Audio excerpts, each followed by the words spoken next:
আপনি যেহেতু যুক্তরাষ্ট্রে আছেন, আপনি তো রাজনৈতিক বিভিন্ন খোঁজ খবর রাখেন, এই জন্য বর্তমান প্রেক্ষাপট নিয়ে আসলে আপনার কাছে জানতে চাইবো যে ডক্টর ইউনূসের সফরকে কেন্দ্র করে আমরা দেখেছি যে আওয়ামী লীগ এবং বিএনপি নেতাকর্মীরা মুখোমুখি অবস্থান ছিল, এবং ডক্টর ইউনূসের সফর সঙ্গীকে ডিম ছোড়া পর্যন্ত হয়েছিল। এরপর আসলে এখন পরিস্থিতি কেমন আছে, উত্তেজনা কমেছে কিনা, পাশাপাশি যে এনসিপি নেতা আক্তার মামলা করেছে, সেই মামলার পরিস্থিতি কি, এই প্রক্রিয়াটা কেমন হবে, সার্বিক বিষয় যদি আমাদের বিশ্লেষণ করেন যে বাংলাদেশ যুক্তরাষ্ট্র এখন বড় ইস্যু হয়ে গেছে বাংলাদেশের রাজনীতিকে ঘিরে, সেখান থেকে আপনি যদি সার্বিক পরিস্থিতি আমাদের একটু ধারণা দেন। আপনাকে অসংখ্য ধন্যবাদ। আপনাদের দর্শক শ্রোতা যারা আছেন তাদেরকেও অসংখ্য ধন্যবাদ, যারা দেখছেন এবং দেখবেন পরবর্তীতে তাদেরকেও ধন্যবাদ। আসলে ব্যাপারটি হয়েছে যে এইখানে ইউনূস সাহেবের একটা মেটিকুলাসলি ডিজাইন প্ল্যান আছে। প্ল্যান হচ্ছে যে দেখেন, মির্জা ফখরুল ইসলাম উনি বর্ষিয়ান রাজনীতিবিদ, এবং আরো যারা এসছেন তারা রাজনীতিবিদ, অনেকে অখ্যাত রাজনীতিবিদ।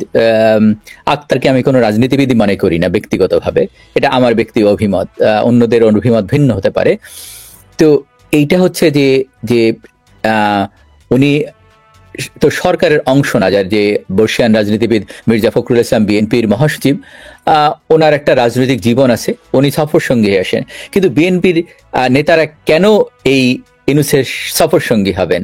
উনি তো এই সরকারের, একবার বলেন সরকারের অংশ, আবার বলেন সরকারের অংশ না, এই সরকারের অংশ না। তাহলে সরকারের যদি অংশ না হন তাহলে আর ঠিক আছে, তাহলে সংস্কারের অংশ। আর যদি সংস্কারের অংশ হন তাহলে ওনার আশাটা ঠিক আছে, আর যদি সরকারের অংশ না হন তাহলে ওনার আশাটা প্রশ্নবিদ্ধ। কেন জনগণের টাকা খরচ করে, জনগণের টাকা 104 জন ওনার সফর সঙ্গী, যেটা যারা বিজনেস ক্লাসে এসছেন, তাহলে কেন এই, এবং তারা 5 স্টার হোটেলে থাকবেন, তাহলে কেনই বা এই সরকারের সঙ্গে আসলেন? যদি এই সরকারের সঙ্গেই আসেন এবং সরকারের অংশ না হন তাহলে আসার ওনার প্রশ্ন উঠে না। কিন্তু উনি যখন এসছেন তার মানে এই সরকারের অংশ, তার মানে এই সরকার যখন ইলেকশন দিবে, একটা নিরপেক্ষ সরকার না।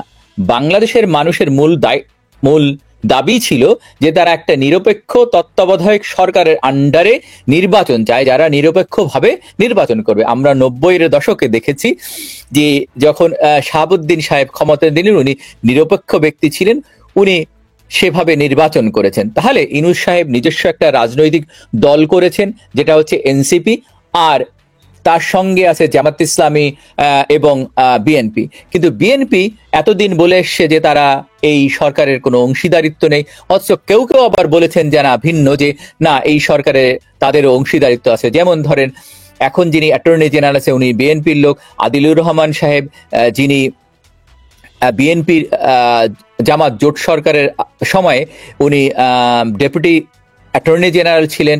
আবার যিনি এর আগে শিক্ষা উপদেষ্টা ছিলেন ওয়াহিদুদ্দিন মাহমুদ, উনিও বিএনপি পন্থী রাজনীতি করেন, বিএনপির বুদ্ধিজীবী রাজনীতিবিদ। আবার ঢাকা বিশ্ববিদ্যালয়ের প্রভিসি যিনি, উনি বেগম জিয়ার উপদেষ্টা ছিলেন মামুন।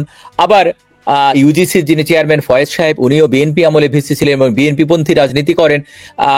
আবার ধরেন রাজুকের যিনি চেয়ারম্যান রিজু ভাই, উনি ইঞ্জিনিয়ার রিজু, উনিও বিএনপি পন্থী রাজনীতি করে বিএনপির অঙ্গ সংগঠনের সঙ্গে যুক্ত। তাহলে এতগুলি লোক বিএনপির সঙ্গে যুক্ত, আবার বলছেন আমরা এই সরকারের অংশ না, আবার অন্যরা আছে, আমি আর এত লিস্ট দিতে চাই না, জনগণ বুঝে নেবে। তো এখন এতগুলি লোক যেহেতু যুক্ত, তাহলে ওনারা কিভাবে বলেন বিএনপি? আর বিএনপি যদি অঙ্গ সংগঠন, বিএনপি সরকারের অংশ না হয়, তাহলে আসলেন কেন?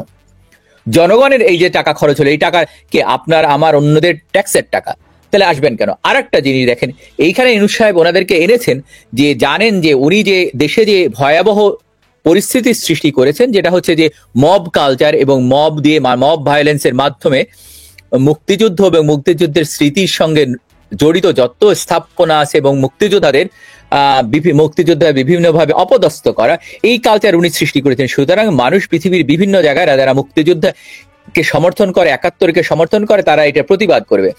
তো ওনার দেখেন আরো একটা জিনিস দেখার বিষয়, সেটা হচ্ছে যে উনি যখন এয়ারপোর্ট দিকে বেরিয়ে আসলেন, উনি কিন্তু ভিআইপি প্রোটোকল নিয়ে ওনার যারা সফর সঙ্গী তাকে নিয়ে বেরোলেন।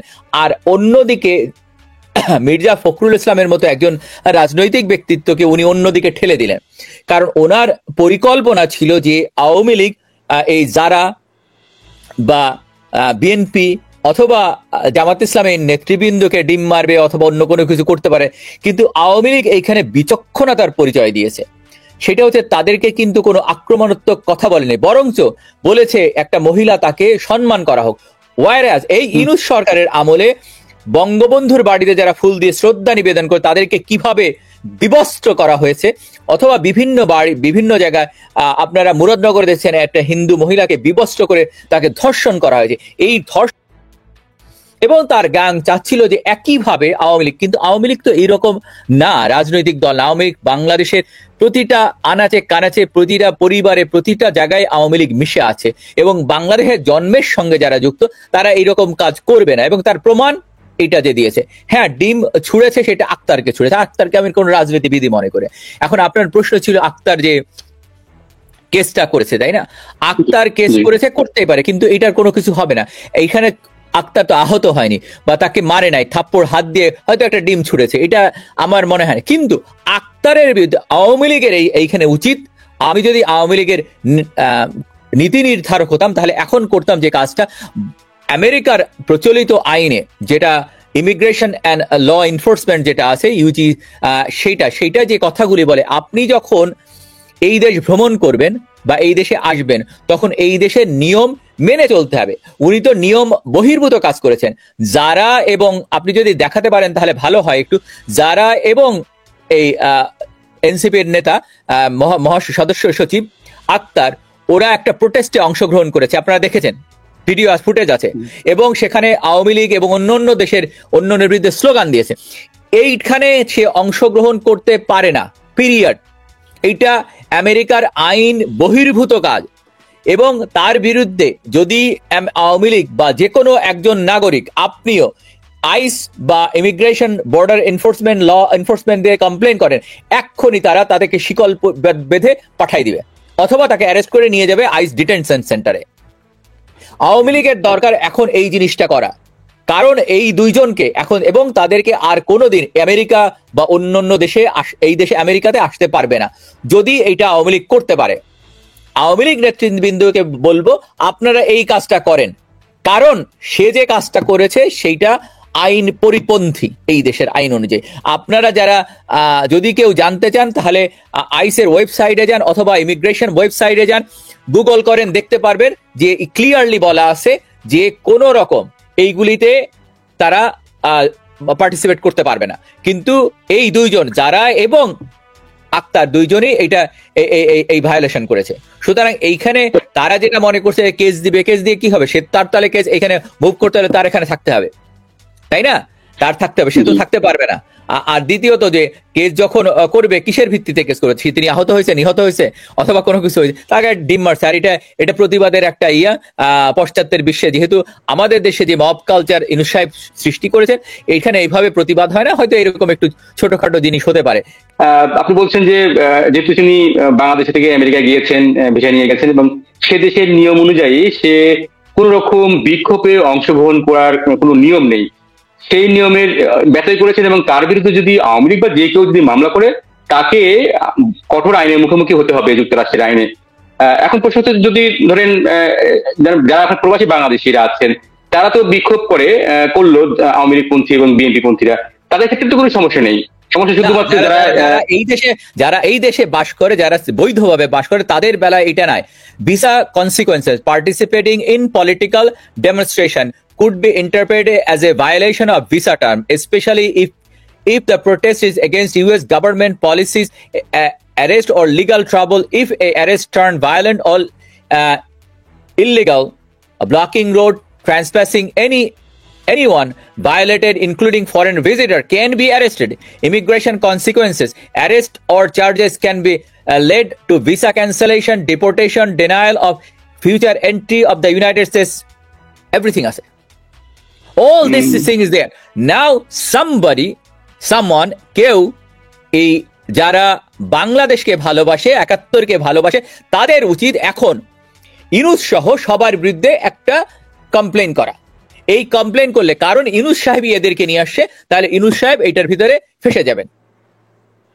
এই দায়ভার, কারণ উনি কেন নিয়ে আসলেন এদেরকে, এবং তারা কেন এই পলিটিক্যাল অ্যাটেন্ড করলো এবং প্রোটেস্ট করছে। এখানে আপনারা দেখেছেন সে স্লোগান দিয়েছে। কিন্তু জি ভাই, আরেকটু আপনি যে যুক্তরাষ্ট্রে থাকেন। ভিসার এটা ভিসা আইন অনুযায়ী ভিসা তাকে দেওয়া হয়েছে, এইটাতে সে ল ব্রেক করছে এই দেশের, সে আইনের পরিপন্থী কাজ করেছে। আচ্ছা, আরেকটু বিষয় জানার ছিল, ধরেন আমরা এখন দেখলাম আপনি একদম পরিষ্কার বলেছেন এবং ওয়েবসাইট থেকে একজন যুক্তরাষ্ট্রের ভিসা আইন আপনি পুরো ব্যাখ্যা করলেন। কিন্তু ধরেন আমরা দেখেছি যখন সাবেক প্রধানমন্ত্রী শেখ হাসিনা যখন প্রধানমন্ত্রী ছিলেন, উনি যখন জাতিসংঘের সম্মেলন যেতেন, ওখানে দেখতাম যে বিরোধী পক্ষ সভা সমাবেশ করতেন। ওই সময় কি আওয়ামী লীগের বা প্রধানমন্ত্রী, সেই সময়কার প্রধানমন্ত্রী শেখ হাসিনার সফরসঙ্গীরা কি কখনো এই ধরনের বিক্ষোভে অংশ নেয় নাই? এই ধরনের ঘটনা ঘটেনি? তখন কি হয়েছিল যদি একটু আমাদের স্মরণ করিয়ে দেন।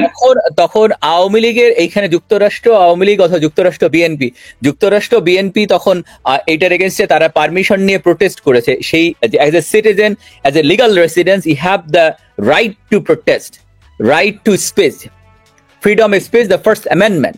সো আপনার রাইট আছে, আপনাকে সেইটা সাংবিধানিক রাইট আছে, এবং সেই সংবিধান আপনাকে সেই এক অধিকার দেয়। তো সেইটাও অধিকার দেয়, কিন্তু সেইটা আপনি রড ব্লক, তারা যখন কোনো কিছু করে তখন তারা পারমিশন নেয়, কোথায় করবে, কত সময় করবে, কোন জায়গায় করবে, এইটা পারমিশনটা নিয়ে তারপরে তারা সরকার থেকে পারমিশন, তারপরে তারা করে। সেখানে ল ভায়োলেশনের ব্যাপার নেই। কিন্তু আপনি অ্যাজ এ ভিজিটর এইটা করতে পারেন না, সেটা হচ্ছে ভায়োলেশন।